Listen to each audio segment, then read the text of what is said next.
सिवाय एक जमात के, एक फिरका के, कि वो अल्लाह जल्ल शानहू को मानने के लिए तैयार नहीं, वो किसी खुदा का मानने के लिए तैयार नहीं। दाहरिया एक ऐसी फिरका है कि वो किसी खुदा का मानने के लिए तैयार नहीं, कहते कि दुनिया जो चल रहे हैं उसका कोई खालिक नहीं, कोई मालिक नहीं। बाकी जितनी भी दुनिया में फिरके हैं, चाहे यहूदी हो, चाहे नसरानी हो, चाहे मुसलमान हो, चाहे मुशरिक हो, हर फिरका, हर जमात अल्लाह जल्ल शानहू को मानता है। सिर्फ मानता ही नहीं बल्कि उससे मोहब्बत का भी इजहार करता है। और मोहब्बत का इजहार तो यहूदी भी करता है अल्लाह से, नसरानी भी करता है, मुशरिक भी करता है, मुसलमान भी करता है। लेकिन अल्लाह के नज़दीक कौन सा मोहब्बत मोतबर है, कौन सा मोहब्बत अल्लाह के बारगाह में कबूल है, किस मोहब्बत से इंसान को निजात मिलेगा, कामयाबी मिलेगा, इसको अल्लाह जल्ल शान कुरान हकीम के अंदर इरशाद फरमाया। मोहब्बत का दावा तो सभी करते हैं। अल्लाह, यहूदी भी अल्लाह को मानते हैं और अल्लाह से मोहब्बत का इजहार करते हैं। नसरानी भी अल्लाह जल्ल शानहू को मानते हैं और मोहब्बत का इजहार करते हैं। मुशरिक भी अल्लाह को मानते हैं और कहते हैं कि हम लोग भी अल्लाह से मोहब्बत करते हैं। और मुसलमान भी अल्लाह को वाहदहुल्ला शरीक मानते हैं और अपनी मोहब्बत का इजहार करते हैं। लेकिन अल्लाह के नज़दीक कौन सा मोहब्बत मोतबर है, मोहब्बत का मियार क्या है, इसको अल्लाह जल्ल शानहू ने कलाम हकीम के अंदर इरशाद फरमाया।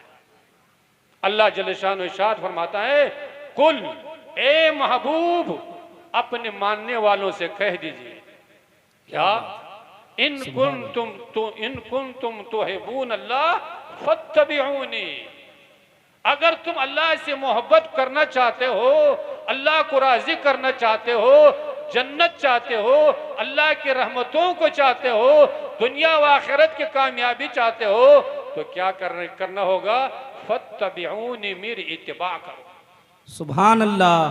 तो मालूम क्या हुआ कि मोहब्बत का मियार क्या है, मोहब्बत का तरीका क्या है, कौन सी मोहब्बत में कामयाबी है, इसको अल्लाह जल्ल शानहू ने फरमाया कि अगर तुम हुजूर की इत्तिबा करोगे, इताअत करोगे, हुजूर की सीरत पर अपनी जिंदगी को बनाओगे, तो क्या होगा, युहिब्बुकुमुल्लाह, अल्लाह जल्ल शानहू तुमसे मोहब्बत करके रहेगा। अल्लाह जल्ल शानहू तुमको अपने रहमतों से मुस्तफिद करके रहेगा।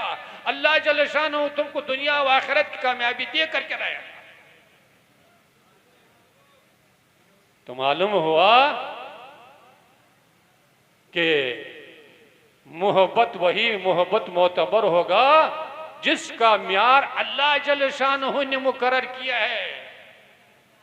और वो म्यार क्या है, हुजूर की इत्तिबा, हुजूर की इताअत, हुजूर की अजमत को, हुजूर की मोहब्बत को दिल में रख करके अगर आप मोहब्बत का इजहार करेंगे तो इंशाअल्लाहुल अजीज यही मोहब्बत, आपकी ये मोहब्बत अल्लाह की रहमतों का जरिया बनेगा। यही मोहब्बत आपको दुनिया व आखिरत की कामयाबी का जरिया बनेगा। यही मोहब्बत आपको जन्नत में दाखिल होने का जरिया बनेगा। यही मोहब्बत क्या होगा, अल्लाह भी राजी होगा, अल्लाह के रसूल भी राजी होगा। सहाबा किराम ने कैसे मोहब्बत की है, हदीस पाक में आता है कि जब मक्का फतह हो गया, जब मक्का फतह हो गया तो मुख्तलिफ तरीके से सहाबा किराम मक्के में दाखिल हो रहे हैं। अपने कौम का, अपने कबीले का झंडा लेकर के चारों तरफ से मक्के में दाखिल हो रहे हैं। एक तरफ से अल्लाह के रसूल सल्लल्लाहु ताला अलैहि वसल्लम और सहाबा किराम मक्के में दाखिल हो रहे हैं, जा रहे हैं। एक साहबी क्या कर रहे हैं, कभी हुजूर के सामने में चलते हैं, कभी हुजूर के दाहिने चलते हैं, कभी हुजूर के बाएं चलते हैं, कभी हुजूर के पीछे में चलते हैं। जब इसकी हरकत पर हजरत उमर फारूक रज़ियल्लाहु ताला अन्हु की नजर पड़ी तो अल्लाह के रसूल में खड़े हो कि या रसूल अल्लाह, इजाजत दीजिए कि इस शख्स को मैं सर कलम कर दूं। क्यों? इसलिए कि हुजूर की गुस्ताखी कर रहा है, हुजूर के सामने में चल रहा है, हुजूर के दाहिने चल रहा है, हुजूर के बाएं चल रहा है। अल्लाह के रसूल ने इरशाद फरमाया, उस साहबी को बुलाया और उसे कहेगी, मेरे साहबी, तुम कभी मेरे सामने में चलते हो, कभी दाहिने चलते हो, कभी बाएं चलते हो, इसका क्या वजह है? उस साहबी ने अर्ज की कि या रसूल अल्लाह, अभी मक्का फतह हो चुका है, दुश्मन ताक में लगा हुआ है। जब मुझे एहसास होता है कि हुजूर पर दाहिना तरफ से हमला हो सकता है तो मैं हुजूर के दाहिना तरफ चलता हूं, ताकि वहां से अगर कोई तीर चले, नेजा चले, तलवार चले, हुजूर तक न पहुंच सके बल्कि मेरे जिस्म में पैवस्त हो जाए। सुभान अल्लाह, सुभान अल्लाह। और जब मैं एहसास करता हूँ कि सामने से हमला हो सकता है तो मैं हुजूर के सामने में चलता हूँ कि सामने से अगर कोई तीर चले, तलवार चले, नेजा चले, हुजूर तक नहीं पहुंच सके बल्कि मेरे जिस्म पर लग जाए। और कभी मैं हुजूर के बाएं तरफ चलता हूँ, जब मुझे एहसास हो जाए कि बाएं तरफ से हमला हो सकता है तो मैं क्या करता हूँ, हुजूर के बाएं तरफ चलता हूँ, ताकि वहां से कोई मुशरिक दुश्मन इस्लाम हुजूर पर हमला करना चाहे तो वह हमला हुजूर तक नहीं पहुंच सके बल्कि मेरे जिस्म में पैवस्त हो जाए। अल्लाह, सुभान अल्लाह। इस सहाबाए किराम की मोहब्बत का यह आलम था कि सिर्फ हुजूर की जात से मोहब्बत नहीं करते थे, बल्कि हुजूर की जिस्म आतर से जो चीज मस हो जाता था उसको भी जमीन फिर करने के लिए तैयार नहीं थे। हमारे उलमाए किराम यहाँ तशरीफ फरमाए कि जिस वजू से हुजूर सल्लल्लाहु ताला अलैहि वसल्लम पानी से वजू फरमाते थे, आलम ये होता था कि सहाबाए किराम उस पानी को भी जमीन पर गिरने नहीं देते थे, बल्कि उस पानी को लेकर के कोई अपने चेहरे पर मल रहा है, कोई अपने सीने पर मल रहा है और उस पानी को जमीन पर गिरने के लिए तैयार या नहीं। सुभान अल्लाह, सुभान। और फिर अल्लाह जल्ल शान ने फरमाया कि जब तुम हुजूर की इताअत करोगे तो अल्लाह तुमसे मोहब्बत करेगा। अल्लाह के मोहब्बत का क्या अंदाजा है? बुखारी शरीफ में आता है कि हुजूर सल्लल्लाहु ताला अलैहि वसल्लम तशरीफ फरमा है और सहाबाए किराम ने कुफार से मुआरका करके, जंग करके कसीर तादाद में मुशरिकीन को पकड़ करके हुजूर की खिदमत में पेश कर दिया और उन मुशरिकीन में से औरतें भी थी। जब पेश कर दिया तो क्या देख रहा है, एक औरत जिसका छोटा बच्चा बिछड़ गया, छूट गया, वो कभी इधर दौड़ती है, कभी उधर दौड़ती है, बच्चे की मोहब्बत में, बच्चे के तलाश में कभी यहां दौड़ती है, कभी वहां दौड़ती है। वो इस बात से गाफिल है कि हम तो कैद होकर के आए हैं, थोड़ी देर के बाद हमारा क्या बनेगा, इससे वो गाफिल है, बच्चे के मोहब्बत में यहां से वहां दौड़ती है और आवाज लगाती, इब्नी इब्नी, मेरा बच्चा कहाँ है, मेरा बच्चा कहाँ है, मेरा बच्चा कहाँ है, ये आवाज लगाती, कभी दाएं दौड़ती है, कभी बाएं दौड़ती है। थोड़ी देर के बाद उस औरत को बच्चा नजर आया और दौड़ती उसको उठाया और अपने सीने से लगाया और लोगों के सामने उसको अपना दूध पिलाने लगी। तो ये मंजर को अल्लाह के रसूल भी देख रहा है, सहाबाए किराम भी देख रहा है। जब अल्लाह के रसूल ने और सहाबाए किराम ने मंजर देख लिया, अल्लाह के रसूल ने इशारा फरमाया कि ये मेरे साहबा देख रहे हो, माँ की मोहब्बत को देख रहे हो, अगर इस माँ का ये बच्चा को आग में डालना चाहे तो माँ डालनी देगी। सहाबाए किराम ने कहा, या रसूल अल्लाह, जब तक माँ के बस चलेगी तो बच्चे को माँ इस बच्चे को माँ के, जब तक माँ के बस चलेगी बच्चे को आग में डालने नहीं दिया जाएगा। तो अल्लाह के रसूल ने फरमाया कि मेरे साहबा, अल्लाह जल्ल शानो की मोहब्बत अपने बंदों से माँ से 70 गुना ज्यादा है। माँ अल्लाह की मोहब्बत का कोई इंतहा ही नहीं। जब एक माँ अपने बच्चों को आग में डालना पसंद नहीं करती है तो फिर अल्लाह जल्ल शानो अपने बंदे को आग में कैसे, जहन्नम में कैसे दाखिल फरमाएगा। नारे तकबीर, नारे रिसालत, फैजाने हुजूर आली, फैजाने हुजूर आली। सुभान अल्लाह। मुसलमानों, और फिर अल्लाह जिस बंदे से मोहब्बत करता है तो उसका मतलब नहीं कि उसको कोठी अता करता है, उसको ज़मीन और जायदाद का मालिक बना देता है, उसको दुनिया दौलत का मालिक बना देता है, बल्कि हज़रत अब्दुल्लाह इब्न मसूद फरमाते हैं इज़ा अहब्बल्लाहु अब्दन अताहुल ईमाना, कि जब अल्लाह जल्ल शानो किस बंदे से मोहब्बत करता है उसको क्या करता है, ईमान जैसे दौलत से उसको नवाजता है, उसको नेक आमाल के तौफीक अता फरमाता है, उसको मस्जिद में जाने के तौफीक अता फरमाता है, उसको नेक महफिलों में जाने के तौफीक अता फरमाता है। जब क्या होता है, जब अल्लाह किसी बंदे से मोहब्बत करता है। और एक और हदीस में आता है हुजूर फरमाते हैं कि इन अल्लाह यूति दुनिया मन युहिब्बुहु व मन ला युहिब्बुहु, कि अल्लाह जल्ल शानुहु दुनिया उसको भी अता फरमाता है जो अल्लाह से मोहब्बत करता है, उसको भी अता फरमाता है, और जो अल्लाह से मोहब्बत नहीं करता है उसको भी दुनिया अता फरमाता है। बल्कि अगर देख लेंगे, जायजा लेंगे, तो जो अल्लाह से मोहब्बत नहीं करते, अल्लाह से मुनकिर है, अल्लाह के वहदानियत से इनकार कर रहे हैं, उसको क्या दुनिया में और ज्यादा दुनिया दौलत का मालिक रहता है। लेकिन हुजूर फरमाते हैं, अब्दुल्लाह इब्न मसूद फरमाते हैं कि इन अल्लाह यूति दुनिया मन युहिब्बुहु व मन ला युहिब्बुहु वला यूतिल ईमान इल्ला मन युहिब्बुहु। फरमाते हैं कि दुनिया तो अल्लाह से मोहब्बत करने वाले को भी अल्लाह जल्ल शान अता फरमाता है, जो नहीं मोहब्बत करता है उसको भी अता फरमाता है, लेकिन ईमान उसको अता फरमाता है जो अल्लाह जल्ल शान से मोहब्बत करता है। सुभान अल्लाह।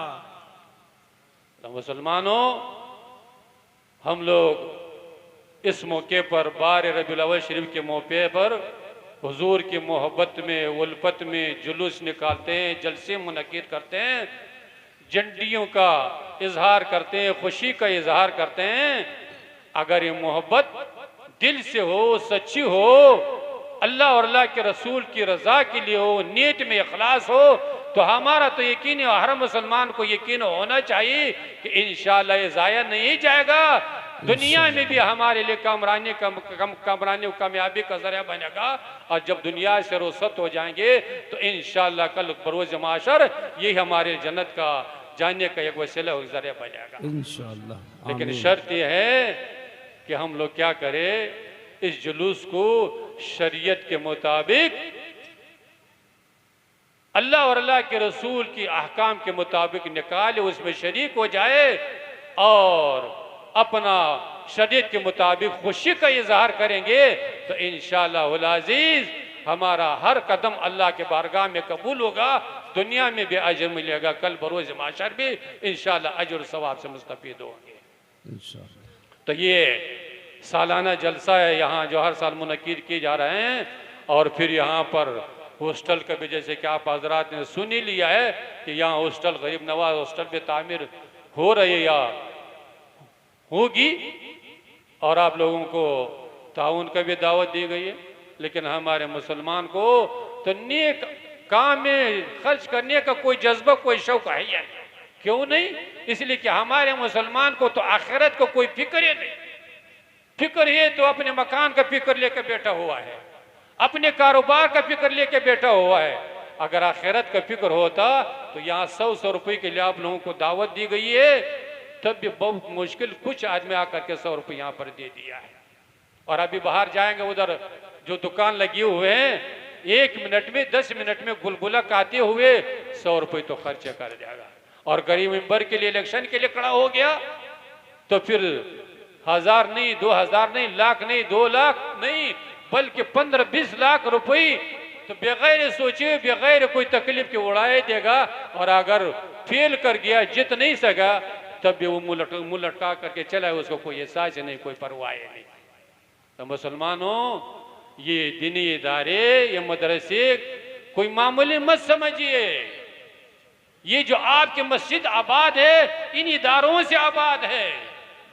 आपको हलाल और हराम के बारे में बताया जा रहा है, इन इदारों के वजह से यही मुदरिस, यही उलमा क्या बता रहे हैं, हलाल और हराम के बारे में बता रहा है। आज जो आप हुजूर से अकीदत की मोहब्बत का इजहार कर रहे हैं, जुलूस की शक्ल में, जलसे की शक्ल में, ये अकीदत किसने दिया है? इन मदरसों से अकीदा आपको नसीब हुआ है। इसलिए ऐसे मौके पर ज्यादा से ज्यादा ताउन कीजिए, और आप अल्लाह के रास्ते में देंगे। अल्लाह जल्ल शानो का वादा है, मन जा बिल हसनते फलहु अश्र अमसालिहा, कि जो अल्लाह के रास्ते में 1 पैसा देगा, अल्लाह जल्ल शानो दुनिया में उसके बदले में 10 गुना अता फरमाएगा। सुभान अल्लाह। लेकिन हम लोगों को आखिरत का फिक्र होगा तब ना। हम लोगों को तो आखिरत का, कब्र का तो कोई फिक्र ही नहीं। कब्र तो ऐसे गाफिल हो चुके हैं कि अब हाल ये है कि कब्रिस्तान में मैयत को उतारा जा रहा है। हमारे वहाँ मुसलमान खड़े, कोई सियासत में अपना गुफ्तगू कर रहा है, कोई मोबाइल चल रहा है, कोई ऐसे ही मजाक कर रहा है, उस कब्र का कोई खौफ उसके दिल में है या नहीं। हदीस पाक में आता है कि हजरत उस्मान गनी रज़ी अल्लाह तआला अन्हु, जो साहबी रसूल है, दामाद रसूल सल्लल्लाहु अलैहि वसल्लम है, जहाद की कमी नहीं, नमाज की कमी नहीं, तिलावत की कमी नहीं, जिक्र और अस्कार की कमी नहीं। कहते हैं कि जब वो किसी कब्रिस्तान से गुजरते थे, उस कब्र की तन्हाई को, अंधेरे को याद करके इतना रोते थे कि आपके आंसू मुबारक से दाढ़ी तर हो जाता था। अल्लाह। क्यों? इसलिए कि उन लोगों में क्या थी? खशियत इलाही दिल में थी। कब्र का, आखिरत का खशियत उनके दिल में थी। और हमारे और आपके दिल में क्या है? आखिरत का कोई फिक्र नहीं, कोई तस्वुर नहीं, कोई खशियत इलाही हमारे दिल में है नहीं। हमारे दिल 24 घंटे क्या है? सियासत है, दुनिया है, दौलत है, कारोबार है, ये इसको कैसे परेशान करेंगे, उसको कैसे परेशान करेंगे, ये हमारे दिल दिमाग में बसा हुआ है और इसी पर हमारी ज़िंदगी बसर हो रही है। इसलिए मुसलमानों, इस जिंदगी हमेशा की जिंदगी नहीं, ये जिंदगी अमल की जिंदगी है। अल्लाह ने दुनिया दौलत दिए हैं, ये इसलिए नहीं दिए कि आप आयश व अशरत कीजिए, अपना जायज में खर्च कीजिए। कल बरोज माशर, हदीस पाक में आता है कि कल बरोज माशर हर इंसान को बारगाह इलाही में पेश किया जाएगा और उससे 4 सवाल पूछे जाएंगे। ला यज़ालु क़दमई अब्दी हत्ता युसअलु अन अर्बईन, कि हर इंसान को बारगाह इलाही में, अदालत इलाही में खड़ा कर दिया जाएगा और उसे 4 सवाल पूछे जाएंगे। उसमें से एक सवाल क्या होगा? अनमालिही बिमा अपना, कि तुमको जो माल दिया गया था, लाखपति करोड़पति जो बने हुए थे, ये माल कहां पे खर्च किया है? आज तो मांग मांग करके आप 100 रुपए देने के लिए तैयार नहीं, कल इस माल का बारगाह इलाही में जवाब देना पड़ेगा कि मदरसे देने में खर्च किया, किसी यतीम बच्चे की शादी में खर्च किया है, मस्जिद में खर्च किया है, अल्लाह के रास्ते में खर्च किया है, कि आयश व अशरत में खर्च किया है, मकान और दुकान में खर्च किया है। अगर अपने अल्लाह के रास्ते में खर्च किए होंगे तो ये नहीं कि उसका जवाब देना है, बल्कि क्या मिलेगा? उसका माल का अजर मिलेगा, सवाब मिलेगा, कामयाबी मिलेगी। अगर यही माल मदरसे में नहीं दिया है, मस्जिद में नहीं दिया है, अल्लाह के रास्ते में नहीं दिया, तो उसका माल का क्या होगा? जवाब देना ही पड़ेगा। और उसके बाद अगर गलत रास्ते में खर्च किया तो उसका क्या मिलेगा? आपको सजा मिल करके रहेगा। इसलिए मुसलमानों, ऐसे इदारों को आबाद रखो। अब ये हालात नहीं देख रहे हो हम लोग?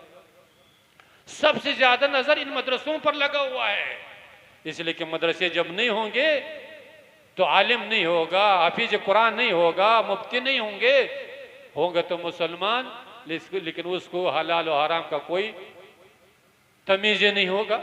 होगा तो मुसलमान, लेकिन मस्जिद होगी, नमाज पढ़ाने वाला नहीं होगा। होगा तो मुसलमान, लेकिन उसको क्या हलाल है क्या हराम है, वजू कैसे बनाया जाएगा, वो नमाज कैसे पढ़ा जाएगा, ये उसको मालूम नहीं होगा। जब इतना दिन से गाफिल हो जाएगा, वो ये इबादत से भी महरूम हो जाएगा, अल्लाह की रहमतों से भी महरूम हो जाएगा, और दुनिया में भी जिल्लत और रसवाई का सामना करना पड़ेगा। और इस साल में अगर दुनिया से रुखसत हो गए तब हर मंजिल पर नाकामी मिलेगी, अल्लाह भी नाराज़ होगा, अल्लाह के रसूल भी नाराज़ होगा।